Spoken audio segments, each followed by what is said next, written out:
안녕하세요. 말씀 베이커리 952번째 시간 기도하심으로 시작하겠습니다. 거룩하신 주님 감사합니다. 주님의 말씀을 묵상합니다. 성령님께서 말씀에 조명이 되어 주시옵소서. 우리 주 예수 그리스도님의 이름으로 기도합니다. 아멘. 네, 오늘 보신 말씀은 마가복음 14장 12절에서 21절까지의 말씀입니다.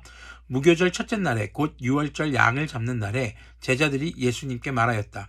우리가 가서 선생님께서 유월절 음식을 드시게 준비하려 하는데 어디에다 하기를 바라십니까? 예수님께서 제자 두 사람을 보내시며 말씀하셨다. 성 안으로 들어가거라. 그러면 물동이를 메고 오는 사람을 만날 것이니 그를 따라가거라. 그리고 그가 들어가는 집으로 가서 그 집 주인에게 말하기를 선생님께서 하시는 말씀이 내가 내 제자들과 함께 유월절 음식을 먹을 내 사랑방이 어디에 있느냐고 하십니다 하여라. 그러면 그는 자리를 깔아서 준비한 큰 다락방을 너희에게 보여줄 것이니 거기서 우리를 위하여 준비를 하여라. 제자들이 떠나서 성 안으로 들어가 보니 예수님께서 말씀하신 그대로였다. 그리하여 그들은 유월절을 준비하였다. 자, 무교절 첫째 날, 바로 유월절 양을 잡는 날입니다. 자, 그리고 그 저녁에는 유월절 식탁의 교제가 있게 됩니다. 이때는 하나님께서 이스라엘 백성들을 애굽에서 어떻게 인도하여 내셨는가, 바로 주님의 구원에 대한 이야기를 서로 나누는 자리, 그리고 자녀들에게 가르치는 자리, 스승이라면 제자들에게 그것을 또 가르치는 자리였던 것이죠. 자, 그런데 예수님께서는 이미 그 자리를 마련했던 것으로 보여집니다. 예수님께서 은밀하게 준비하셨다기보다는 주님의 탁월한 또 능력으로 이런 것들을 준비하셨던 것으로 우리가 생각해 볼 수 있겠죠. 주님께서 예비하신 자리에 이제 제자들이 유월절 식탁의 자리를 가지게 됩니다. 자, 근데 어제 말씀 묵상에서도 나눴었지만 대제사장들과 율법학자들이 예수님을 죽이려고 합니다. 거기다가 예수님의 12 제자 중 한 사람인 가룟 지역 출신 유다라는 사람이 예수님을 이제 대제사장들에게 은돈을 받고 넘길 계획을 구체적으로 실행하는 단계였습니다. 그러다 보니 이 유월절 식탁의 자리가 그렇게 밝은 분위기만은 아니었던 것으로 우리가 생각해 볼 수 있겠습니다. 17절 계속 보면요. 저녁 때가 되어서 예수님께서는 12제자와 함께 가셨다. 그들이 자리를 잡고 앉아서 먹고 있을 때 예수님께서 말씀하셨다. 내가 진정으로 너희에게 말한다. 너희 가운데 한 사람, 곧 나와 함께 먹고 있는 사람이 나를 넘겨줄 것이다. 그들은 근심에 쌓여 나는 아니지요 하고 예수님께 말하기 시작하였다. 예수님께서 그들에게 말씀하셨다. 그는 12 가운데 하나로서 나와 함께 같은 대접에 빵을 적시고 있는 사람이다. 인자는 자기에 관하여 성경에 기록되어 있는 대로 떠나가지만 인자를 넘겨주는 그 사람에게는 화가 있다. 그 사람은 차라리 태어나지 않았더라면 자기에게 좋았을 것이다. 자, 예수님께서 지금 태어나지 않았더라면 자기에게 더 좋았을 것이다. 넌 차라리 태어나지 말았어야 했어. 라는 저주의 말씀이 아닙니다. 너무나도 가슴 아파하는 그런 말씀인 것이죠. 그런데 이 장면이요. 마태복음 26장에서는 가룟 유다가 예수님께 나는 아니지요 라고 묻는 장면이 나옵니다.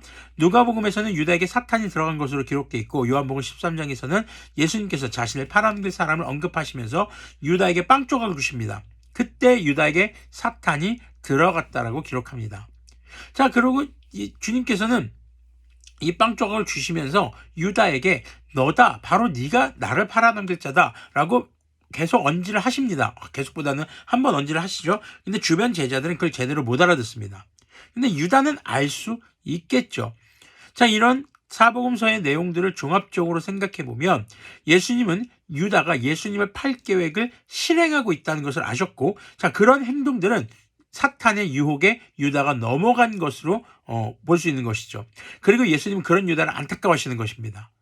그리고 그에게 이 유월절 식탁의 자리, 우리가 지금 알고 있는 최후의 만찬이죠. 만찬이라는 말은 저녁 만자를 써서 저녁 식사라는 뜻입니다. 모르는 분들이 또 그럴 수 있어요. 만 가지 음식 아닙니다. 저녁 만자예요. 자, 그래서 예수님은 지금 안타까워하시면서 마지막으로 지금 유다에게 그 사탄의 유혹에서 돌이킬 기회를 다시 한번 주고 계신 것입니다. 예수님의 안타까운 심정이 묻어나는 것이죠. 결코 유다를 저주하기 위한 목적으로 하신 말씀은 아니라고 볼 수 있겠습니다. 다만 유다가 그런 상태에 있고 그런 상태를 돌이키지 않는 것이 너무 안타까우셨던 것이죠. 하지만 그 결과는 너무나도 처참한 것은 분명하기에 주님께서 이런 말씀을 하신 것입니다. 자, 그렇게 유다는 사탄의 유혹에 빠진 상태를 그대로 유지하는 모습을 보이고 있습니다. 주님께서는요, 6월절 식탁을 통해서 내일 말씀 메이커를 통해서 또 성만찬에 대해서도 나누겠지만, 주님께서는 바로 이 시점에서 예수님의 12제자, 특별히 세운 12제자 중에 한 사람인 유다가 예수님을 배신했다는 걸 알고 그 계획이 실행되는 과정에서 다시 한번 유다에게 죄의 길에서 돌이킬 기회를 주시는 분이라는 것을 말씀하고 있는 것입니다. 자, 주님께서 이제 앞으로 오실 텐데 그 재림의 때가 되면 돌이키고 싶어도 돌이킬 수가 없습니다. 주님께서 우리에게 오늘 어떤 빵 조각을 주시는지, 주님께서 그 빵 조각을 주시면서 우리의 죄를 생각나게 하시고 깨닫게 하시는 것이 있다면 우리가 그것을 지체하지 말고 돌이킬 수 있었으면 좋겠습니다.